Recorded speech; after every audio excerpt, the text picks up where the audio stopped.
ఆచి chicken masala. బోరుగడ్డని platform మీదకి తీసుకొచ్చింది వైసీపీనా కాదా అనేది ఈ వీడియోలో మనం విశ్లేషించుకుందాం.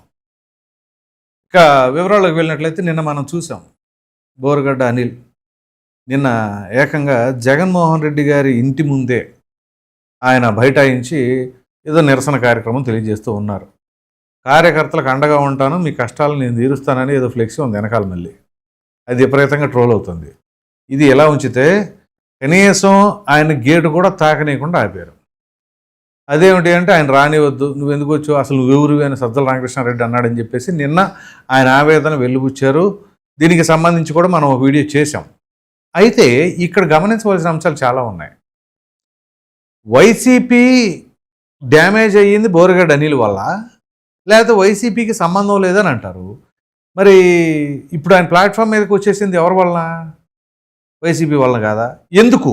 ఎట్లా? పోనీ వైసీపీ ప్రమేయం ఏమీ లేదు అనుకుందాం. మొన్నటిదాకా అధికారంలో వైసీపీనే. వైసీపీ అధికారంలో ఉండగా బోరుగడ్డ అనిల్ యాటిట్యూడ్ కానీ ఆయన నేచర్ కానీ ఏ రకంగా ఉంది అని చూస్తే మనం అందరికీ తెలుసు. నోటికి అదుపు ఉండేది కాదు, ఇష్టాంతరీతిగా ప్రవర్తించేవాడు. ఆ మాటలు మామూలుగా కాదు. అది పవన్ కళ్యాణ్ గారినైనా, చంద్రబాబు నాయుడు గారినైనా, లోకేష్ గారినైనా అసలు ఏమాత్రం కూడా ఇసుమంత గౌరవం లేకుండా మాట్లాడారు. అది పబ్లిక్ ప్లాట్ఫామ్లు ఇప్పటికీ ఉన్నాయి. ఆ తర్వాత ఇప్పుడు నెల్లూరు రూరల్ ఎమ్మెల్యే, అప్పుడు కూడా ఆయన నెల్లూరు రూరల్ ఎమ్మెల్యేనే. అయితే జగన్మోహన్ రెడ్డి గారికి వ్యతిరేకంగా ఎప్పుడైతే ఆయన మారాడో ఆయనకు కూడా కాల్ చేసి బండికి కట్టి ఈడ్చుకెళ్తానని చెప్పేసి కోటరెడ్డి శ్రీధర్ రెడ్డి గారిని సైతం ఇదే బోరుగడ్డని మాట్లాడారు. సరే మాట్లాడారు, మా పార్టీకి సంబంధం లేదు అని చెప్పేసి వీళ్ళు మొదటి నుంచి చెప్పుకుంటూ వస్తారు. అధికారంలో ఉన్నప్పుడు కూడా మాకేం సంబంధం అన్నారు. కరెక్టే, సంబంధం లేదన్నప్పుడు ఆ వ్యక్తి పైన కేసులు ఎందుకు పెట్టలా? మాట్లాడింది కరెక్టా రాంగే?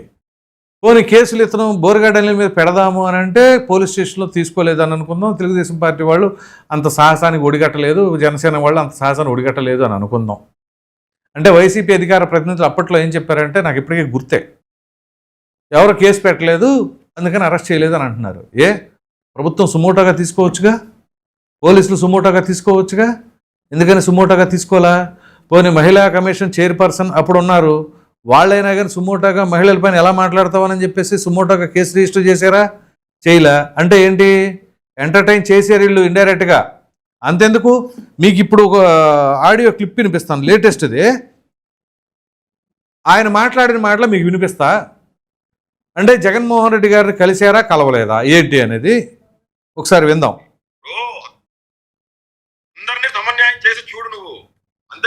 ఒక నిమిషం, మళ్ళా ఫస్ట్ నుంచి పెడతాను. ఒక నిమిషం.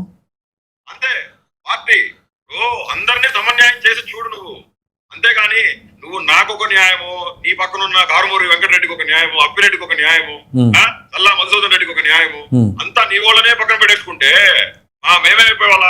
నువ్వు పక్కన పెట్టావు సరే, నువ్వు మంచి చేయకపోయినా పర్లా, నా రాజకీయ భవిష్యత్తును సర్వనాశనం చేయడానికి కంకణం పూసుకున్నావు కదా. నేనే అది పరిస్థితి. ఇప్పుడు ఈయన పరిస్థితి ఏంటి? ఈయన భుజాన్ని వేసుకుని తిరిగింది జగన్మోహన్ రెడ్డిని. ఒకనొక టైంలో జగన్మోహన్ రెడ్డి నాకు బంధువే అని చెప్పేసి అన్నారు. సరే, సామాజిక వర్గాలు వేరు వేరు ఎలా బంధువులు అవుతారో ఏంటి అదే ఆయనే చెప్పాలి. పోనీ వైసీపీ ఏమైనా అప్పుడు ఖండించిందా? జగన్మోహన్ రెడ్డి గారు నా బంధువే అని చెప్పేసి ఆయన చెప్పినప్పుడు అసలు నువ్వు ఎలా ఏంటి ఎట్లా పడితే అలా మాట్లాడుతావు, సీఎం గారు నాకు చుట్టం అంటావు, నీ ఇష్టం సరే చుట్టం అయితే అయ్యో అంటే నువ్వు ఇష్టం వచ్చినట్లు ప్రవర్తించవచ్చా అని చెప్పేసి వైసీపీ కానీ లేకపోతే అప్పుడు అధికారంలో ఉన్నప్పుడు ఏ మాట అయినా మాట్లాడారా, ఖండించారా? ఇది వేరే ఛానల్లో ఈరోజు మార్నింగ్ అనుకుంటా ఇంటర్వ్యూ చేసినప్పుడు మాట్లాడిన మాటలు. ఎందుకంటే ఎదిగే నాయకులు ఉండకూడదు. ఒకవేళ ఎదిగే నాయకులు ఉన్నా కానీ అప్పిరెడ్డి చెప్పు చేతుల్లోనో లేకపోతే మొదలు వేణుగోపాల్ రెడ్డి చెప్పు చేతుల్లోనో ఉండాలా. ఎందుకంటే టీడీపీ గుంటూరులో వాళ్లే కదా లీడర్సు, లేళ్ళ అప్పిరెడ్డి, మోదుగుల వేణుగోపాల్ రెడ్డి, కాబట్టి వాళ్ళ చెప్పు చేతల్లో ఉండాలి అని చెప్పేసి అంటున్నారు. చెడిగేస్తే దళిత సంఘాలన్నీ వస్తే పోగలరు, కానీ అది జగన్మోహన్ రెడ్డి గారికి ఇబ్బంది కలిగే విషయం. నేను ఎప్పుడు చేయను పని. చూసారా, ఇప్పటికీ ఆ లాయల్టీ ఎక్కడికి పోలా, జగన్మోహన్ రెడ్డి గారి మీద అభిమానం ఇసుమంతైనా పోలా. ఆయన ఏమన్నాడు, జగన్మోహన్ రెడ్డి గారికి ఇబ్బంది కలుగుతుంది కాబట్టి నేను అటువంటి పనులు చేయను, ఆయన ఇబ్బంది పెట్టను అని చెప్పేసి అంటున్నారు. నిజంగా జగన్మోహన్ రెడ్డి గారి ప్రక్కనే ఉన్న వాళ్ళు ఎంతమంది ఇంత లాయల్టీగా ఉన్నారు చెప్పండి. సరే, అతను మాట్లాడింది ఆయన ప్రక్కన పెడితే జగన్మోహన్ రెడ్డి గారు అంటే విపరీతమైన అభిమానం ఇతనికి. ఆ అభిమానాన్ని వీక్నెస్గా చేసుకుని వీళ్ళు ఇష్టాంరీతిగా వ్యవహరించారు అని చెప్పేసి అనుకోవాలా? మనోడే కదా, రేపు గెలిస్తే ఓకే, మంచి పరిస్థితి ఇచ్చేవాళ్ళం. ఓడిపోయాం కాబట్టి ఇతను కూడా కొంత కాంట్రిబ్యూషన్ ఉంది ఆ ఓటమిలో, కాబట్టి మనం ఇట్లాంటి వాళ్ళని దూరంగా ఉంచాలని భావించారా? గెలిస్తేనేమో బ్రహ్మాండంగా తీసుకెళ్ళిపోయేవాళ్ళు, ఓడిపోయారు కాబట్టి మనం దూరంగా ఉండాలని భావిస్తున్నారా? ఇంకా చూద్దాం. కానీ ఇవాళ కూర్చున్నా కానీ అవునండి, ఫుట్పాత్ మీద కూర్చోబెట్టారు నన్ను. నేను జగన్మోహన్ రెడ్డి గారిని కలుస్తామంటే నేను జైలుకి వెళ్ళొచ్చిన తర్వాత జగన్మోహన్ రెడ్డి గారిని కలవలేదండి. ఓకే, మీరు అనేది వైసీపీ అధికారంలో ఉన్నప్పుడు కలిసారు, ఇప్పుడు చెప్పే సబ్జెక్ట్. ఎస్, వైసీపీ అధికారంలో ఉన్నప్పుడు 2 సార్లు 3 సార్లు కలిశాను. 2 సార్లు కడపలో కలిశాను, ఒకసారి సిద్ధం సభలో కలిశాను. అది వైసీపీ అధికారంలో ఉండంగా జగన్మోహన్ రెడ్డి గారు 2 సార్లు కడపలో కలిశారు, ఒకసారి సిద్ధం సభలో కలిశాడు ఆయన.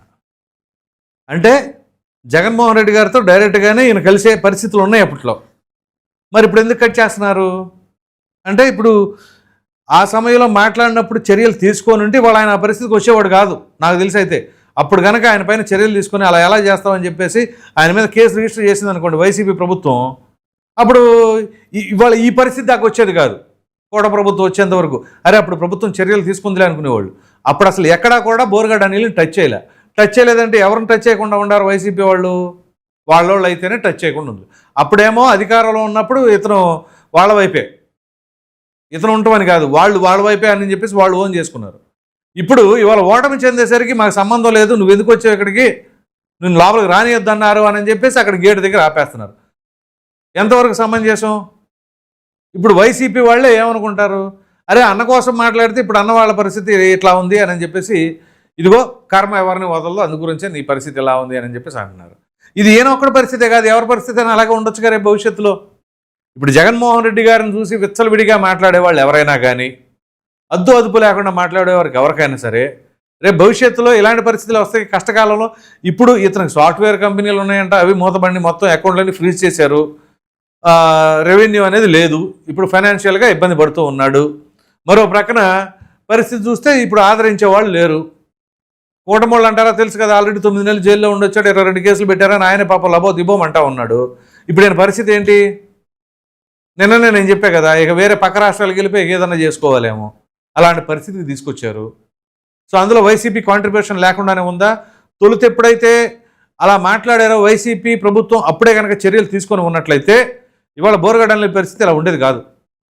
తర్వాత చంద్రబాబు నాయుడు గారి మీద, పవన్ కళ్యాణ్ గారి మీద, వాళ్ళందరి మీద అంత దురుసుగా మాట్లాడేంత వరకు కూడా వీళ్ళు హాయిగా సొత్తా ఉండి ఎంజాయ్ చేసేసి, ఆ తర్వాత ఇదంతా జరిగిన తర్వాత మీకు నాకేం సంబంధం అని చెప్పేశానంటే అప్పుడు ఖచ్చితంగా ప్రజలకు అర్థం కాదా? ఇది పరిస్థితి. సో ఇవాళ ప్లాట్ఫామ్ మీదకి వచ్చేసాడు ఒక వెల్ ఎడ్యుకేటెడ్ పర్సన్. ఇతనికి ఇప్పుడు మామూలుగా చాలామందికి జగన్మోహన్ రెడ్డి గారు రాజకీయాల్లో అవకాశాలు కల్పించారు, ఎడ్యుకేటెడ్ పర్సన్స్ ఉన్నారు, అందులో అన్ఎడ్యుకేటెడ్ పర్సన్స్ ఉన్నారు. సో ఇతను ఎడ్యుకేటెడ్ పర్సన్, సో ఇతను ప్రాపర్గా యూజ్ చేసుకుని ఉంటే పార్టీకి ఉపయోగపడేవాడు.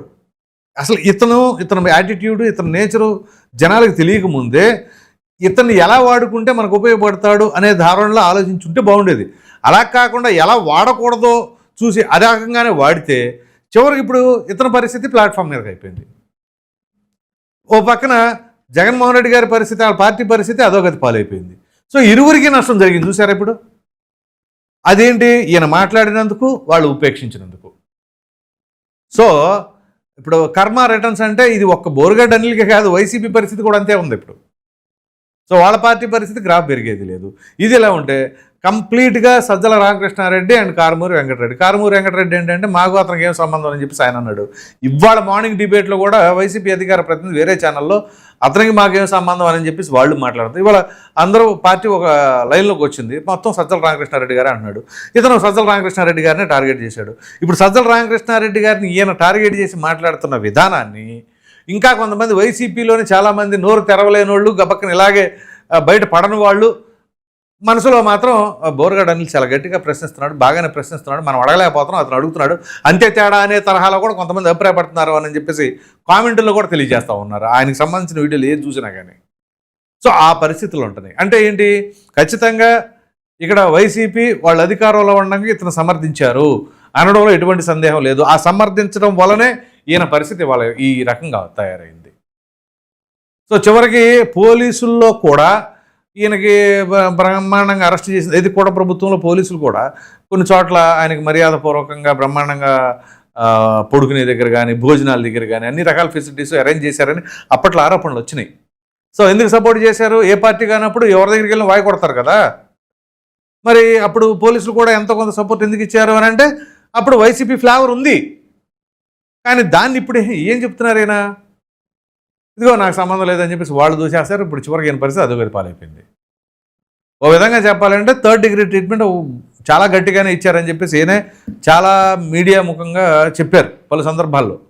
చెప్పినప్పుడు పగజీల్చి కొట్టారు, ఆ రకంగా కొట్టారు, ఈ రకంగా కొట్టారు, మామూలుగా కాదు అనేక రకాలుగా వాయించేశారు, మొత్తం పులుసంతా గారిందాగా చేశారు. పోలీసు 3rd డిగ్రీ ఎలా ఉంటుందో నీకు తెలుసా అని చెప్పేసి ఆ యాంకర్లు సైతం అడిగిన పరిస్థితి. అంటే నరకం అనిపించాడు ఆయన. అనుభవించిన తర్వాత అది రిగ్రెట్ అయ్యి అంటే క్షమాపణలు చెప్పని కాదు, ఇక భవిష్యత్తులో నేను ఎవరిని వ్యక్తిగతంగా మాట్లాడను, నేనేదో ప్రభు సన్నిధిలో నేను ఉంటాను అని చెప్పేసి అన్నారు. అంతవరకు బాగుంది. కానీ ఇప్పుడు తీరా చూస్తే ఆ పార్టీయే ఈయన్ని గెంటేసింది. సో ఇప్పుడు వైసీపీ ఏంటి పరిస్థితి? అలా సమర్థించలేదు, ఇలా దగ్గర తీసుకోలేదు, వద్దని చెబితే పరిస్థితి ఇది, రోడ్డు మీద పెట్టేశాడు. ఇప్పుడేంటి ఇంక ఎంత దాచుదాం అనుకుని తెలియదు. ఇప్పుడు ఆయన మొండిగా కూర్చున్నాడు. జగన్మోహన్ రెడ్డి గారు ఒక ప్రక్కన ఇప్పుడు ఈస్ట్ గోదావరిలో పర్యటనలో ఉంటారు. ఒకవేళ తిరిగి తాడేపల్లి వస్తే మళ్ళీ బోరగడ్డ అనిల్ చూడాలి. కాబట్టి రాకుండా అటు నుంచి అటు బెంగళూరు వెళ్ళిపోతారా? బోరగడ్డ అనిల్ కోసం ఆయన షెడ్యూల్ ఆయన మార్చుకుంటారా? లేకపోతే ఆల్రెడీ నిన్నటి నుంచి ఆయన అక్కడ కూర్చున్నాడు కాబట్టి అబ్బాయి ఇప్పుడెలా నేను రానులే అబ్బాయి, పరిస్థితులు మరి అక్కడ బోరగడ్డ అనిల్ ఉన్నాడని చెప్పేసి ఏమైనా వేరు వేరు చోట్లకి వెళ్తారా? ఇలా అనేక రకాలైన స్పెక్యులేషన్స్ అయితే వస్తూ ఉన్నాయి. సో మొత్తం మీద చెప్పుకోవాల్సి వస్తే ఇవాళ బోరగడ్డ అనిల్ ప్లాట్ఫామ్ మీద ఉండటానికి వైసీపీ అనేది కారణమా కాదా? మీరేమనుకుంటారా అనే అభిప్రాయాన్ని కామెంట్ సెక్షన్లో తెలియచేయండి. Thank you.